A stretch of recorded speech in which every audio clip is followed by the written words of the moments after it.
Dan, how you feeling a few days after that game? I know probably took a little bit of a toll on the body.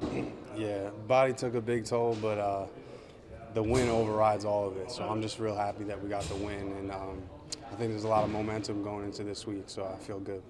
Now that you've had a few days to process it, was there a moment or a play that really stuck out to you as we really have something here? I think this is going to work. I'll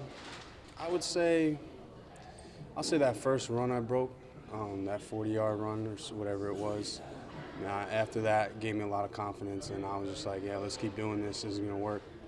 And, pretty much the whole game I felt real confident. And I want to say the first play of the game when Schrader broke it, that gave us a lot of confidence, and I was like, okay, like we got this one for sure. So.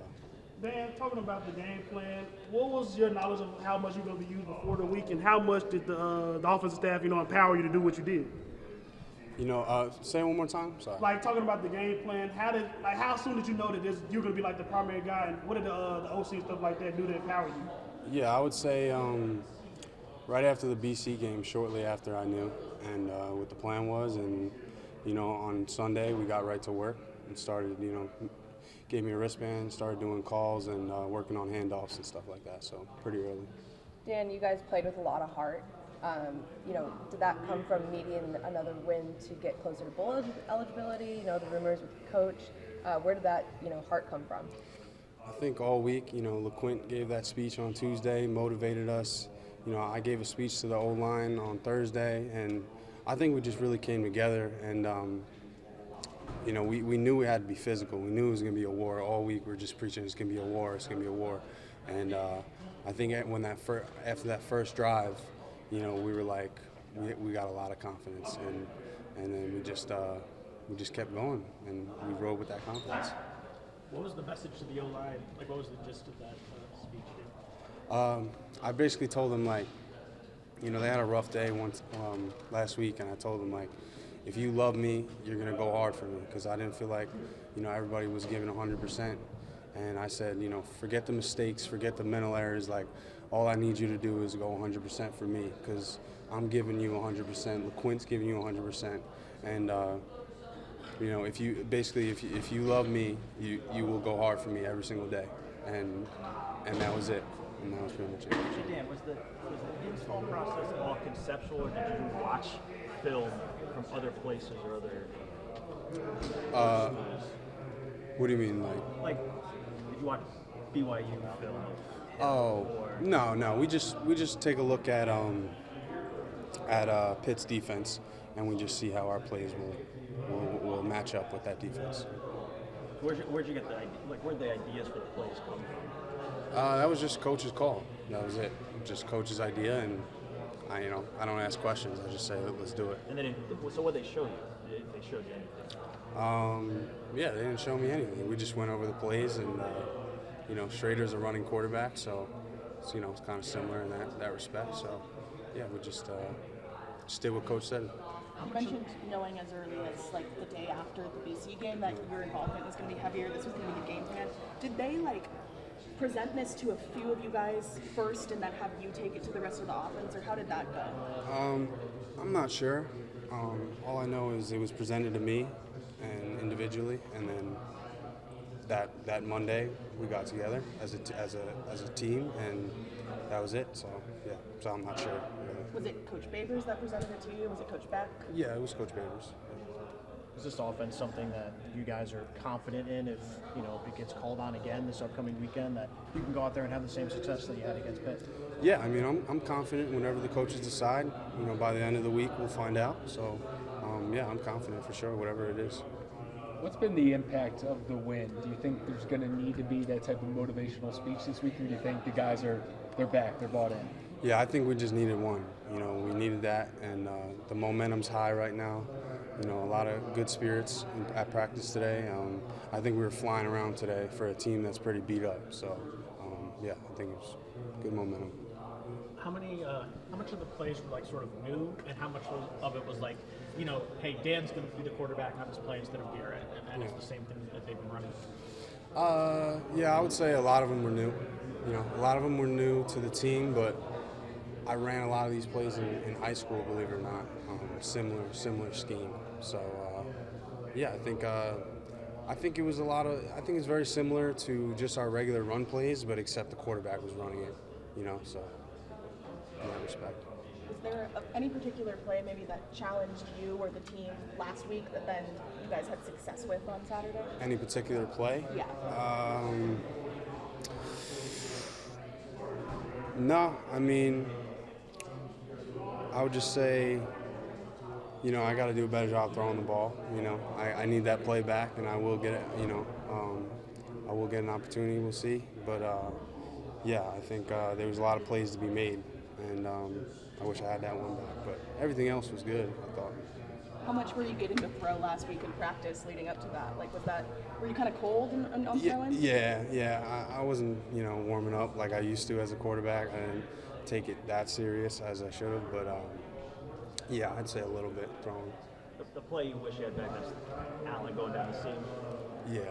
What did Dino tell you when you were coming off back to the sideline? I don't think he told me anything because the play after that was the 10-yard run where I broke a couple tackles because I was so angry. But yeah, they just said, shake it off. We got a long game, and I make that play 100 times in a row at practice, so I'm not tripping about it. In terms of not warming up, was any part of that to maintain the secret that you might be used there? Yeah, and I was throw on purpose? Yeah, and I was also talking about during the week at practice, because when I was a quarterback, I'd do a half-hour warm-up before practice, but obviously I got to do other things, so there wasn't time for that. After the second fumble, it looked like Campanelli said something to you. Oh yeah, he said, "Hold on to the effing ball." Yeah. Forgetting a word there? Yeah. Well, he gets on my case, so he's that guy that if I make one little mistake, I'm gonna hear it from him. But I love him to death, and he's just trying to make sure I'm the best player I can be possible. So. Yeah, you want that, right? Yeah, I absolutely want that. In the moment, I might not want that, but in the long run, I know that's what I need as a player. So I don't even acknowledge. I'm listening to him, but I'm not talking back to him ever. I just hear what he's saying, not how he's saying it. So. Dan, with the 2 regular season games left in the schedule, what is the mentality with the team right now heading into the rest of the regular season? The mentality right now is go 2-0, is win this game. Pretty much go 1-0 this week, and just one at a time. We can't think about Wake. We got to think about Georgia Tech every single day. So just win this one. And thinking about Georgia Tech, what are you guys talking about with that team in the locker room?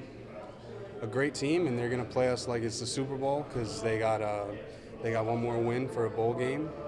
So it's going to be another battle. So that's all we know. It's going to be a battle. Last 2 for Dan. Anybody's got them? You've been pretty outspoken about feeling like this team hasn't been given 100% in past weeks, has had some issues with passion and energy. Has this completely turned that around, or are you guys still trying to work and get that back to full 100%? I think it has a lot, for sure. I mean, we just needed one win, I feel like, to get this train back on track, and I'm feeling real confident in the guys. I know the guys are feeling confident in the rest of the season. Is there a specific moment in the game that you feel like solidified, okay, we've got this in the bag and we're going to be able to turn things around? For me, it was that first play of the game when Schrader took off. And then we scored, and as the game progressed, I just felt confident the whole time, for real. Especially in how the O-line was blocking. They were opening up major holes. So. Big one for you. How are you feeling looking back on that performance? What do you think sparked that for you? I mean, it was definitely the pick six. It was my first pick six of college. So, I mean, anytime you get a pick, it's just pick six at that. It's just like wowing. And next thing you know, you got to go back on the field. So it was very shocking, but it was nothing. It felt like I prepared for the week, so I knew what I could do. It really seems like your unit prepares to make the most of those interceptions. I know Justin Barron and Marlo X have talked about it. So when that happens, it almost seems like you know that your guys are going to be out there in front of you. What are you looking for once you have that ball? I mean, in high school I played offense, so I was really just looking at end zone. I was looking for blocks. I know JB ended up getting a block, and Leon Lowry got a block. So I knew once when they got the blocks, it was just tunnel vision, and I got the touchdown. Jayden, can you just talk about your progression since you decided to transfer here to Syracuse, working your way up, now in a starter role? Can you just take us through what these last couple of months have been through, and now for you to finally be a starter and make a play like you made last week, just what that means to you? When I first got here, it was a little different than Notre Dame because everything was like at Notre Dame was compact, like you really couldn't do anything. And then when I got here, it was just like being yourself, being free, and I know I had the opportunity to play. And when I got into fall camp, I didn't start, but I knew I was just cheering everybody on, and then God was going to give me my opportunity, and God gave me my opportunity last night, and I made a play, and I took off with it. Why Syracuse when you transferred to Notre Dame? I mean, I'm from New Jersey, so close to home was being by friends and family and all that. So, I mean, that played a part, and then I knew that I had an opportunity to play, so I came here. To feed off kind of the energy that friends and family give you, just how much of a bonus is that knowing we're just a couple of hours down the road? I had most of my family was at the game at the Yankee Stadium, so I mean that definitely raised my hopes, and I had my why at the stadium, so I mean that was always in my head, and that kept me going, and that's what I feel like made me get that play. So. Jayden, how does something like having a performance like that and establish a starting role, how does that kind of build on to the spring and making sure that you kind of lock down one of those starting corner roles next year? Say it again? How does your performance starting and then getting a pick six, how do you parlay that into the spring, carrying that into spring ball and locking down one of those spots next year? I mean, going through spring ball was with Coach Fish. I mean, that was my first time ever being coached by him. So I mean, and he has high expectations for every DB in that room. So that leading on to this game, I mean, it played a big part in going into this game. I just was locked in, and everyone knew I was locked in at the hotel. They was asking me why I wasn't laughing or smiling. I was just locked in for this game, and something felt different about this game. So I came into this game with a different mindset. And yeah, I felt like that's what made my play, and that's why I made that opportunity and ran with it. You guys are a win away from bowl eligibility. Just what's the mindset going into Georgia Tech this week? The mindset is just to go 1-0 this week. I mean, it's to go 1-0 every week. But going into this game is big for Georgia Tech, and it's big for us because if they beat us, they get a bowl game. If we beat them, we get a bowl game. So I mean, it's really like a Super Bowl game for both of us. So yeah. You talked about your mentality going into the game against Pitt. You guys played with a lot of heart. Where did that, as a team, kind of come from? Was it needing another win to become closer to bowl eligibility? I mean, we just all came together. We had a team meeting the day before, and we all got together, and we all had a heartfelt conversation. So I feel like that's what made everyone go out and play for each other. So I mean, that's what it really was. What were you thinking last week when the offensive game plan was coming together and it was so run focused and what Dan was doing? Were you like, okay, let's see how this works? Or I know we could do it. I mean, we played Army, and Army's very good at doing that. And I knew if Army could do it, we could do it. All we had to do was just stay focused and be disciplined, and that's what they did. And they kept them on the field for a long time. And I think it was like 300 plus rushing yards. So I mean, that helps being on the field and getting turnovers. So yeah. How much confidence does this performance out of the defense give you going forward? Say it again. How much confidence after such a strong performance against Pitt does it give the defense going forward? I mean, we always had that confidence, that swagger. We always bring it to the practice, and we always have that mindset that we need takeaways. Takeaways will help the offense, and if we don't have any, then I mean we have to be able to win it on our side, and then offense has to do their job too. So yeah. And what is the biggest challenge in preparing for Georgia Tech?